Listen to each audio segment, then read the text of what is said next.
This episode has been brought to you from the DGMS Studios, home of Don't Get Me Started, Lethal and Mully Live, and Surftown. Found at Spotify, Amazon, Apple Music, and wherever you listen to your podcast. Hello and welcome to Don't Get Me Started.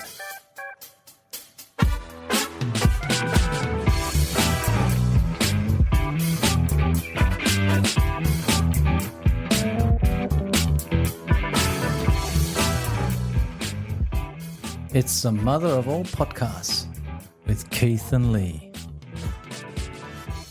Hi, I'm Lee. And I'm Keith. Keith, how are you on this wet, soggy Monday? Lee, I'm fine, thank you very much. And what about your own good self? Mate, I'm very well. I'm very happy. We've been very fortunate that we're still here after Cyclone Alfred, but he's causing havoc down the coast. Yes, a lot of rain. So there's been a lot of localised flooding in low-lying areas. And, of course, the wind. We've been very fortunate. Beaches are still pretty much intact. The Gold Coast has been hammered. It has. Surfers' paradise gone. Flooding is extreme. There's more rain coming. Is there? And also the erosion on the beach. The sand has just been scooped away. Yeah, you look at the photos, you go, wow. So it's nobody's paradise at the moment, let alone the surfers.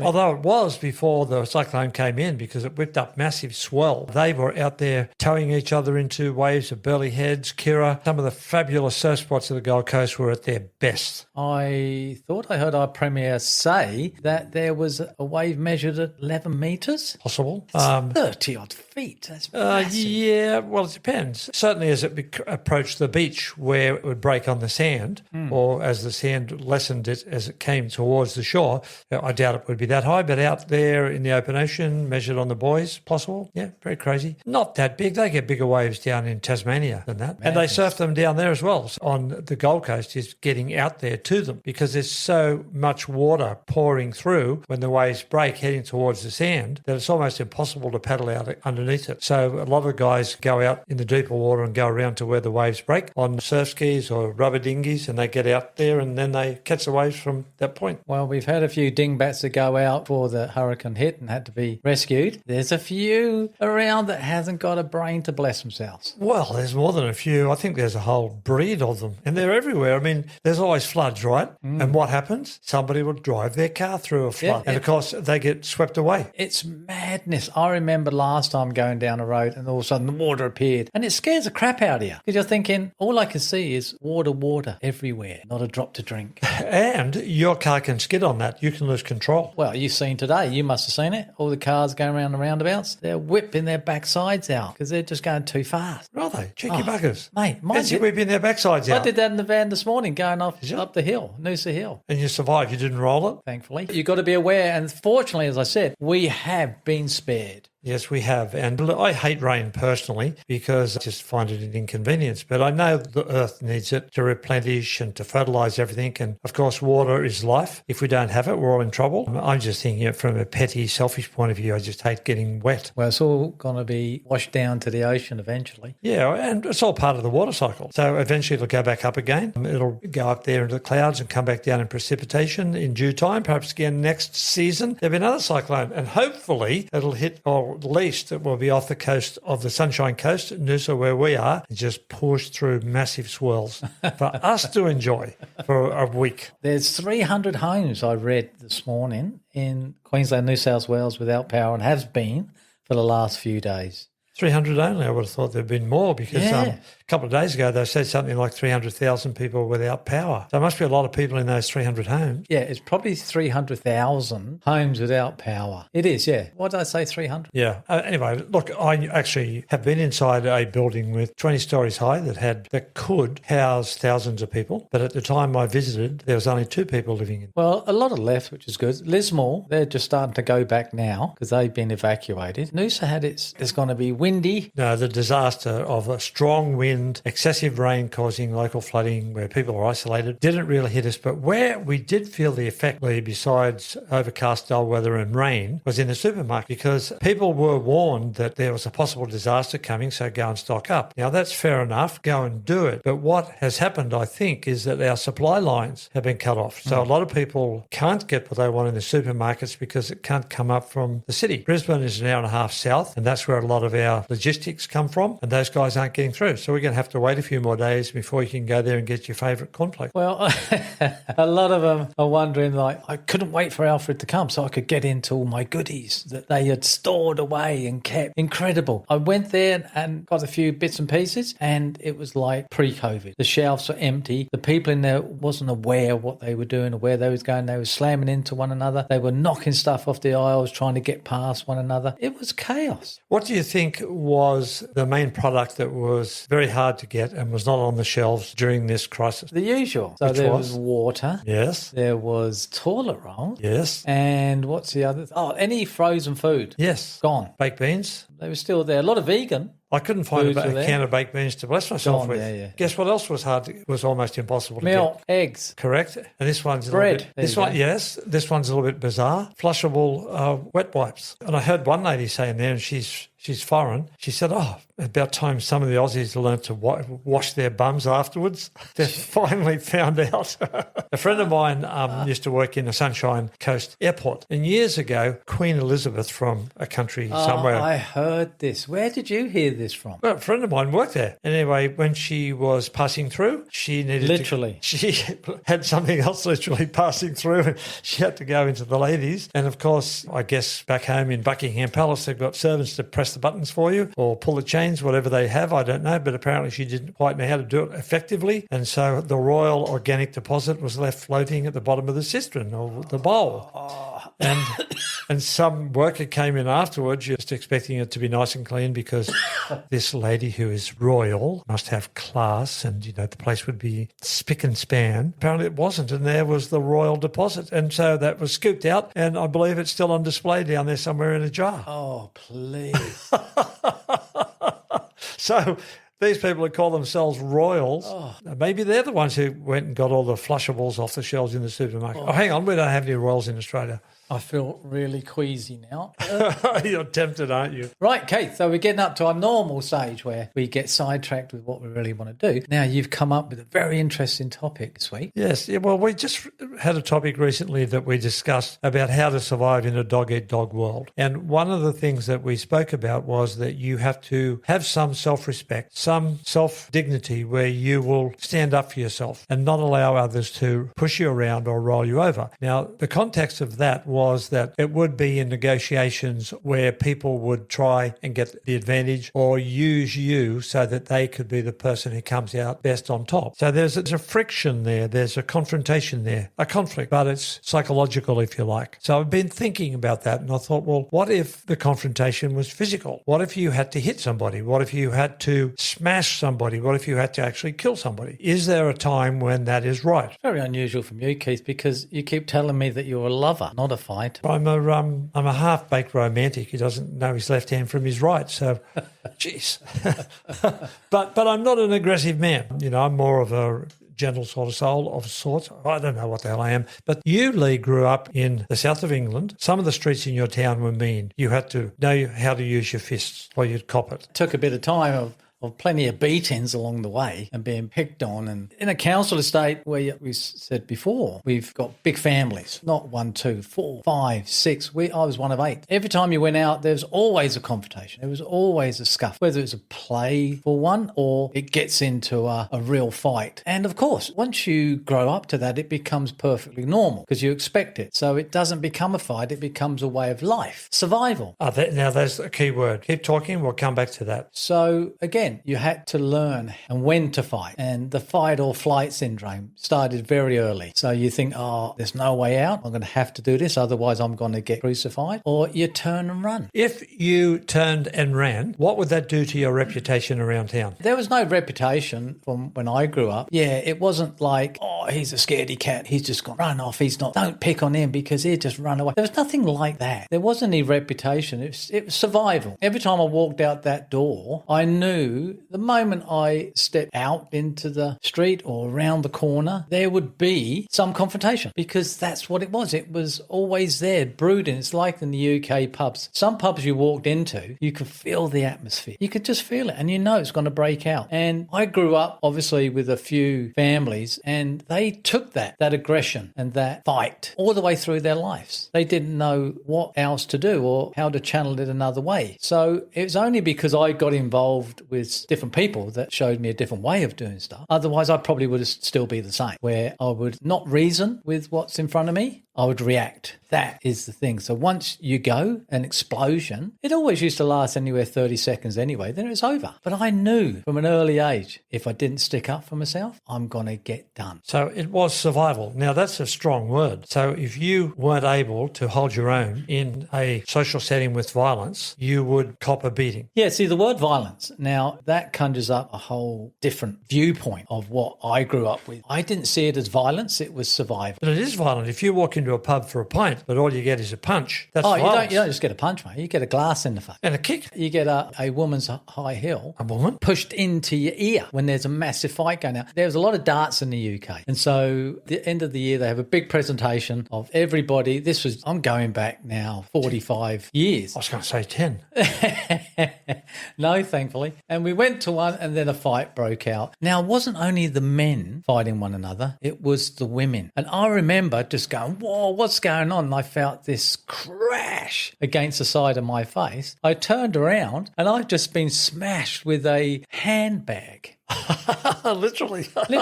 And I've turned around, looked at her, and she's called me a name, and then she got tackled by somebody else. And then this woman's got a high heel and is trying to push it into this person's face. And I've been at a bar when just sitting there having a drink, and all of a sudden there's a fight and a smash of glass and blood. So it is survival now, and that is violence. Now, it may be on a low scale, a low level compared to, say, a regional war or world war or battle with bullets and bombs, etc., but it's still violent. Who wants to go to a pub to have a social time with your friend, whatever, and hang out, and all of a sudden broken glasses coming at you, or the pointy end of a high heel from a woman being pressed down in your face? That could gouge your eye out. That's violent. I've got a story. Now, I just started dating my wife, and I've had these old friends I grew up with in the council estate, and they were well known. You didn't mess with them, and you didn't want them to mess with you. But I was in a pub one time, and then I knew something was going to break. You could feel it. And I grabbed hold of Gemma's hand. I said, right, Gemma, in a couple of minutes, all hell's going to break loose. Grab my hand, get behind me, and we're going to go. And then within 30 seconds of that, boom, it all took off. People were jumping over the bar with cut-off pool sticks, smashing people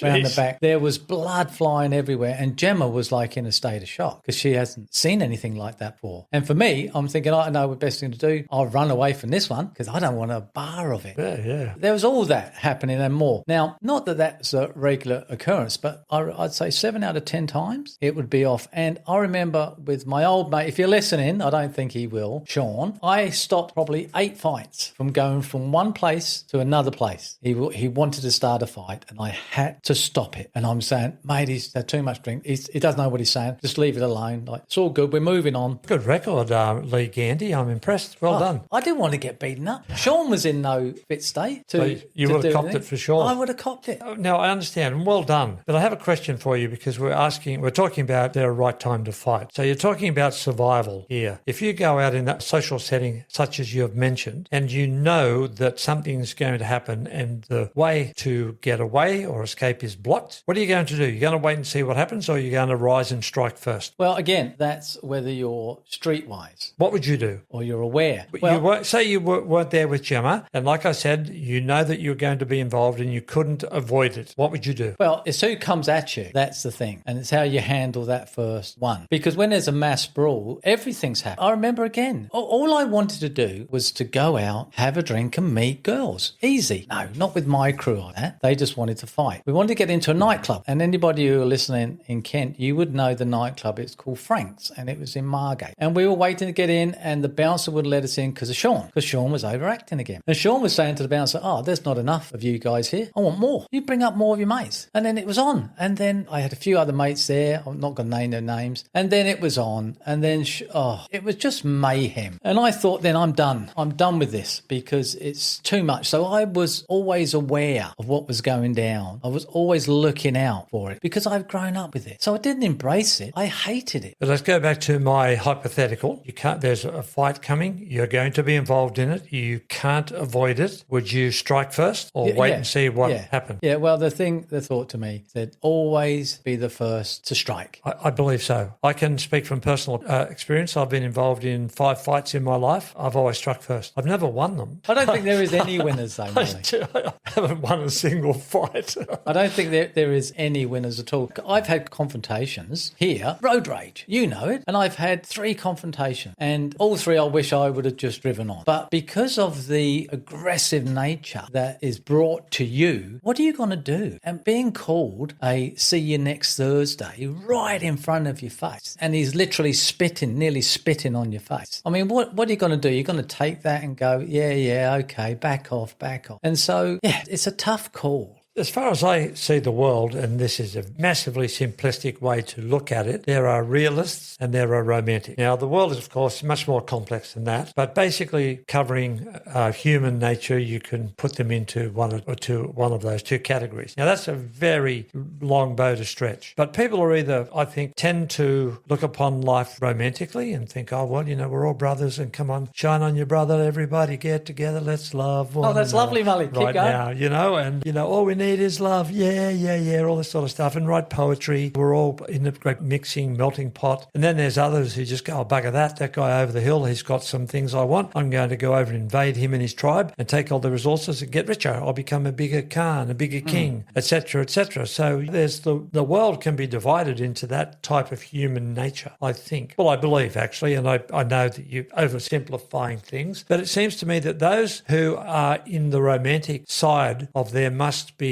peace, brotherhood and love, either do so out of that romantic sentiment, such as that I've just badly illustrated, that's come through culturally, or it's come from a religious conviction that God is love, we're all one universal brotherhood, therefore we should live together, it's a global village, and God is our Father and we should not kill. But this is interesting, right? From a religious point of view, Christian point of view, Jewish too, because it's in the Old Testament. I don't know about the Muslims, the Buddhists, the Taoists, the Hindus. I don't know if they have any sort of ethnic or ethical ruling on killing. But the Old Testament says, thou shalt not kill. Yeah, but then war is waged. And then when war and killing happens in the name of the state or the government or the country, somehow it's sanctified. So you might grow up and think, oh, I shall not kill my brother. But when the government says you're at war, we're at war, and you have to go and fight for democracy and freedom, then people pick up a gun and kill. How do you balance that? Yeah, it's a tough call, for sure. Legalised killing. Even in that scenario, you have to rise and strike first, kill first. If I was armed in the name of the government and sent off to war, and I was trained to kill, to fight, and given the weapons to do it, and I was sent out into the battlefield, I wouldn't wait for a bullet to go whizzing past. I'd shoot first. Kill or be killed. Yeah, absolutely. So I think there is a time for violence. I don't like wars. Personally, I think wars between countries are not exactly truthful to how they're portrayed. Often it's sent forward to the people that this is a fight of freedom. We have to defend democracy. But when you look behind it and follow the money, you'll find often that it's big corporations and big governments who want to get the resources, or they have shares in an arms manufacturing company that they're going to spend $2 billion on more weapons for a certain country. And that company that gets a contract happens to be the one that they've got 40% shares in. So a lot of people make money out of war. It's the same thing way back, even back to ancient times where there'd be wars. Like you said, a rival tribe will come over and take your lands. The strongest survives. And your wives and your children, they're good slaves and bedmates. Oh, mate, it would be frightening. Really would.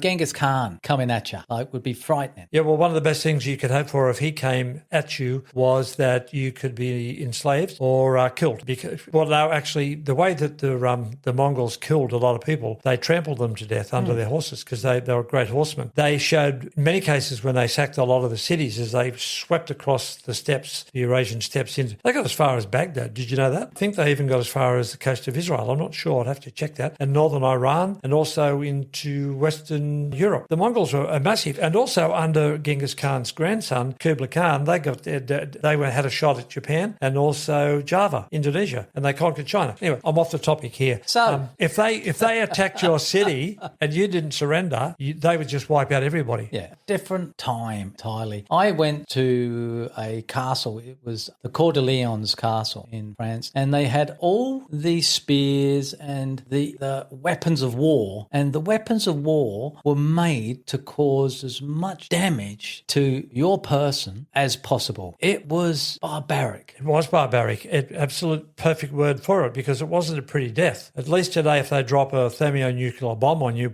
you just vaporise on the spot. But that's meant to be the deterrent. See, that's the thing that may have saved us warring even more for the threat of nuclear war, where you haven't got a chance. It's Just the goodbye. elite going, oh, press that button now and see ya. But fighting, is there a right time to fight? I think so. I think self-preservation. Yes. If you're being threatened. Yes. If Genghis Khan and his horde was coming at me, I'd fight. Well, it depends. It depends whether you could escape. It's fight or flight. Whether it's viable to you to fight or you run off. Yeah, or you surrender. Fight to live another day. So with me now, I can't be asked. It's crazy to think this day and age there are people out there in Noosa, sleepy town, not so much now, that want to fight you. Yep. You look at them the wrong way, or you stare at them too long. It's on. It's like England of old. You get into confrontation. Well, it's a sign of the times, cost of living crisis. People are finding it harder to survive. There's a lot of angry people out there. You can see it and you can hear it. They think the world's against them. So, yeah, they're going to let it out somewhere, which is unfortunate. But let's go back to the ethics of this again, right? So the Old Testament for the Christians and the Jews, the Muslims, I think, touched into the Old Testament a little bit. I'm not sure about that. One of the commandments is thou shalt not kill. That's pretty clear. And then in the book of Ecclesiastes, there's that famous passage where it says there is a time for everything and a season for every activity under the heavens or the sun. And at the bottom of that passage, it says there is a time to love and a time to hate, which is interesting. We could have a chat about hating at another time. It's a strong word, that. It's a very strong word, isn't it? And then, of course, it finishes, there is a time for war and a time for peace. So if we're talking about, is it ethical or is it ever justified to kill? Is there ever a justified time for war? War is killing. What do you think, Lee? Is there ever a time for war? I think diplomacy would always be a good tool to use first, because you could, like I did, hey, we don't really need to be doing this. We can do it another way. Or we just leave it for the moment. We think about it tomorrow. Or, nah, it's going to happen. Get your shit together because it's coming.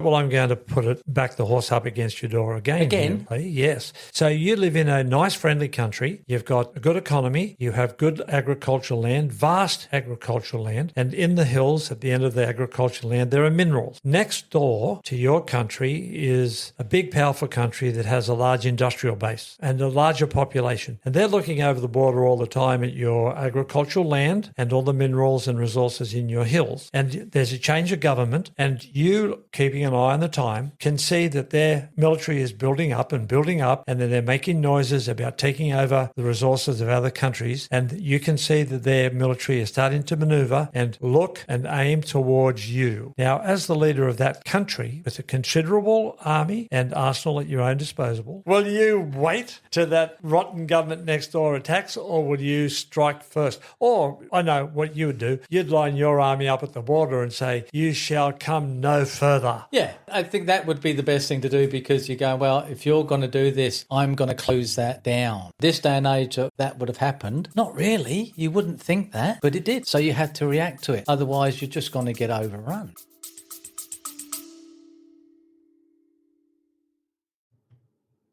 I hope that you're enjoying the podcasts and the content that we're bringing to you each week.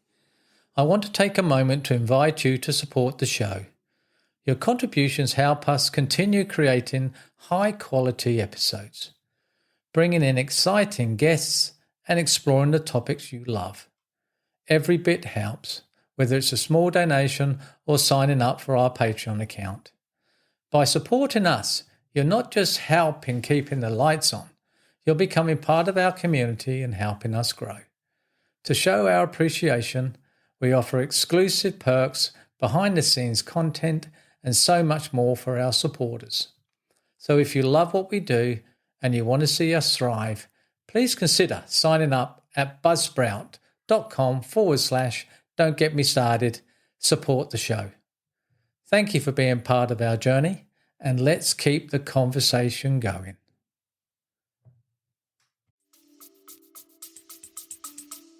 It's foolish, I think. See, there's the romantic thinking coming into it again. In this day and age, it won't happen. All dust, it won't. You know, human nature is human nature. I have news for you. It's going to happen again. When this Ukraine conflict settles down, another one will break out. It's only a matter of time. Oh, it's definitely going to happen because France is making some noise. Who knows what's going to happen? My bet is nothing. Well, I hope not. But then you just said, but be romantic about it. Yeah, but you got to be realistic too. See, what Macron and Starmer are saying is that we have to counter the Russian threat. Otherwise, freedom and democracy in Europe is going to be overrun. Well, it's not. First of all, it's not practical and it's not possible for two reasons. Geography. You know, you and I could have taken half of Europe after the Second World War because it had been blasted to smithereens for 7 years. So it was easy for the Soviets to take half of Europe. Anybody could have. But that is not the case now. Those countries are well armed. They're part of a military alliance called NATO. The reason that Russia could take their military into the Ukraine is because Ukraine's not in NATO. If Russia moves into Poland, for example, then Charter 5 of NATO says that all those other countries in it, including England and America, have to fight. Now, Russia's not stupid. There's no way in the world they're going to march an army down into France or England or Germany because those countries combined.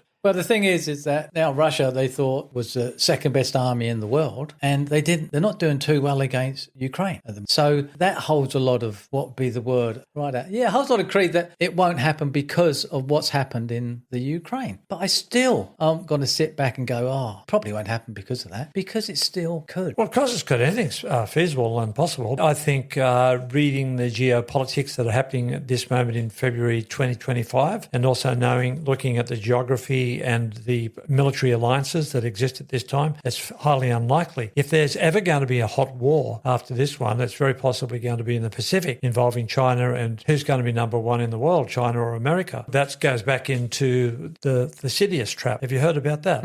There can only by nature be only one number one. And as history has unfolded, there's been about 14 confrontations between the dominant power and emerging power to try and knock off the one that's at the top. And this is what's going on between America and China. We live in interesting times for sure, especially with Trump at the moment. It's crazy times. With Europe and NATO, with Russia and China. Yeah, and also typhoons and cyclones whizzing all around us. And here we are talking about, is it ethical to kill or to fight or to... Which is happening every day. Let's bring it back to the personal. You know, my daughter was insulted one time really badly by somebody that was very close to us. Sorry, not hit, wasn't physically assaulted, but was abused with threats. Verbal. With threats, the worst language that you could possibly imagine. And it was just so unprovoked. And I was so angry when I heard about it. And I confronted that person. They were many, many miles away from me. But I rang up and I said, you talk to my daughter like that again. I said, I'll knock your head off. And I would. And I will. So will I fight under certain circumstances? Yes. I'm not a guy who's prone to fight. I'm not provoked easily. So I don't go out on a Friday night wanting to have a pint and look for a punch. I just want to enjoy myself. Yeah.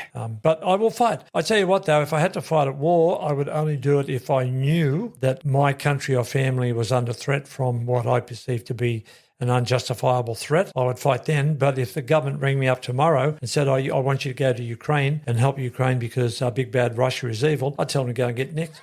You're too old, Molly. No, it doesn't matter. We're too old. It doesn't matter. I'd tell them to get pissed off. I'm not going to go and fight their stupid wars. It's got nothing to do with us. Like Muhammad Ali, Cassius Clay. Yeah. God bless his soul. He said, I'm not going to go and fight. He said, what have those guys... No, Viet Cong has never done anything wrong to me. And he said, I'm not going to go and fight your war. What a good man. Yeah, and it's also, war's not a boy's own adventure or, come on, chaps, we'll be home by Christmas. Yeah, it'll be over in 6 months. It's none of that crap. It is. It's hell. It is hell, mate. And more is happening every day. You read it, of course, now we've got it on our doorstep 24/7. It's incredibly upsetting for the families and for the young men and women that are being slaughtered, basically. We have to wrap this up soon, but I do have another personal question for you. Now, I've confessed that I think I've been in about 5 fights. fights, lost all of them. How many have you been in and how many have you won? I'd have to think. Have you had more than 5? Yeah, for sure. I probably had 5 in one day. Jeez. When I was at the council estate, it's just conflict. Like I'd walk around to go to the shop and there'd be the goldfinches and they'd be starting, or there'd be the borers as I'd be going down, or there'd be the carnels at the end. And you go around and there's the Olsons and you come back and there's the maps before I even get home. It was just full on. Just like that. Yeah, and even my so-called allies would start every now and again. Here's another personal question for you. It's a bit of a cheeky one, really, a bit out of proportion. Can you ever remember a satisfying punch? Yeah, I can. Have you? Yeah, Okay. one particular one. And did he deserve it, or did you feel gratification because he deserved it, or because you thought, man, that was a sweet swing? I don't think ever. I think anybody deserved. Again, it's just being put in a situation. So either you fight or flight. You stand there or you turn and walk off. And of course, it was that incident over on the nightclub, and we're all there and it's all happening. It's going to happen. We're just waiting for it to ignite, and boom, it's gone. And there was this one guy and he was eyeballing me all the time. And I'm thinking, yeah, whatever, mate. Yeah, whatever. So I'm thinking, right, he's going to come. Once he gets there, he's going to come straight towards me. And you're with Gemma, right? No. I hadn't even met Gemma at that stage. This was way before Gemma. This is when I was young, free and single. And he come flying out and I just thought, right, sidestep, bang, clocked him straight on the jaw. He just went down and I was like, woohoo. And my hands went up in the air like, did anybody see that? Of all my mates. Of course, I'm looking around and there's all scuffles going on. And as I turned around, he'd got up and then he smacked me. So your moment of glory crashed within seconds. It lasted probably 20 seconds. And then we're scuffling on the floor. And then all of a sudden I'm dragged off and then, yeah. But that was one, like a boxing. They come out and then ding, ding, and then bang. Well, here's another question for you. Now, I know you're a really lovely guy and you look after your family and all your responsibilities very, very well. If you were out again with some member of your family and the fight was coming to you and you knew you had to fight to look after them, would you? Yes, of course. Of course. Who wouldn't? Yeah, that's a great answer. Who wouldn't? It's like, hang on a second, put that knife away. Don't start swinging punch. We're lovely people. You know, and the guy just goes whack, whack, or slice, slice. I think for me, it doesn't equate to violence, even though a lot of people would think it is. My wife hates it. But there's been a couple of occasions her and I have been in a predicament. We was in the UK and I think she's thankful that I stood my ground and put my foot forward. Yeah. See, not only is it survival, it's honour as well. What sort of self-esteem would you have had if you had not stood up to defend your wife, your kids, your family, and that person came in and smacked a few of them around? Oh God! How would you feel about yourself afterwards? No, you can't. You just can't. I would rather be knocked out rather than watch that happen. I just couldn't. Would you sacrifice a few teeth? Of course. When you're in that moment, you have no idea of what's happening to your body. It's only when you stop and take stock of like, I think I broke my finger, or wait a minute, Lee, your nose is off tilt a bit there, and yeah, I'm bleeding. The ribs are hurting. Yeah. Everything on my head. You put your hand on your hair and it's all full of blood. It's madness. So in conclusion, we can say that there is a time for violence. Yeah, of course. Anything to defend your family, of course. Any person that wants to kill and destroy who you are and what your family is, you're just going to let that happen? Of course you're not. Yeah, we're not going to have a discussion about capital punishment because that is a big one. But at the same time, there are people who have been executed, and I just think good riddance. They're not helping anybody. No, there's some really nasty. They've almost forfrighted the right to exist. But anyway, we won't go into that. But yes, Mully, is there a right time to fight? Yes, I think anything for your family, then of course you who wouldn't do that? Really? I'll be up front, foot forward, whatever I need to do. Yes. Anybody that breaks into your house, as far as I'm concerned, they're out to kill and destroy you. Because they've broken into your house. They've broken into your domain. They have no respect for you or anybody in there. As far as you're concerned, you don't know what they're doing in your house. Yeah, or what they are going to do. Yes. So, they're going to cop it. With me, it's like, well, what do you do? You'd say, I lock myself in the room, call the cops. No. It's going to be met with full force. Yeah. And that's it.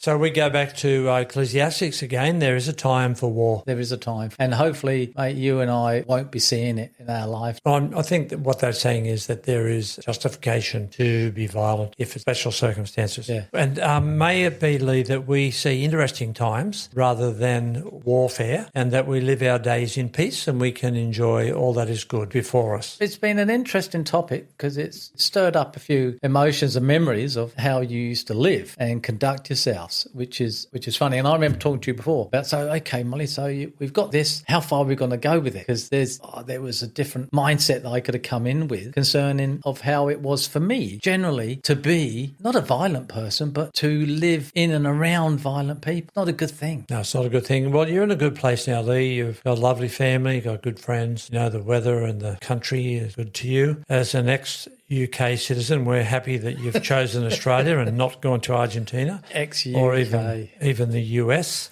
Yes, and a beautiful country. I think England's underrated. A lot of people don't realise just how beautiful it is. The villages in particular have struck me as just dreamy, like something out of a postcard. And I didn't see too much of the countryside that I was enamoured with. A lot of it was flat, but the villages were enchanting and the grass is ever so green and there are soft rolling hills. And there's a lot to like over there, and I'm certainly looking forward to my next visit. So England, if you're listening, please accept my visit kindly and come and say g'day when I get over there, because I plan to do so and hope so in the near future. And Lee, it's good to chat again with you, mate. Yes, Keith, and it's been a long one. It's been an interesting one, and I've enjoyed it as always. I'll leave you the last word. Well, love and peace, everybody. They're the famous words of Ringo Starr. That's his mantra as he shares with his music and love with the world. And of course, we'd like to finish on that mantra as well, because we've been talking about violence. So until next time, love, share and like, and tell everybody how wonderful Don't Get Me Started is. And thanks for listening. We love you all dearly. So hooroo. It's goodbye from me.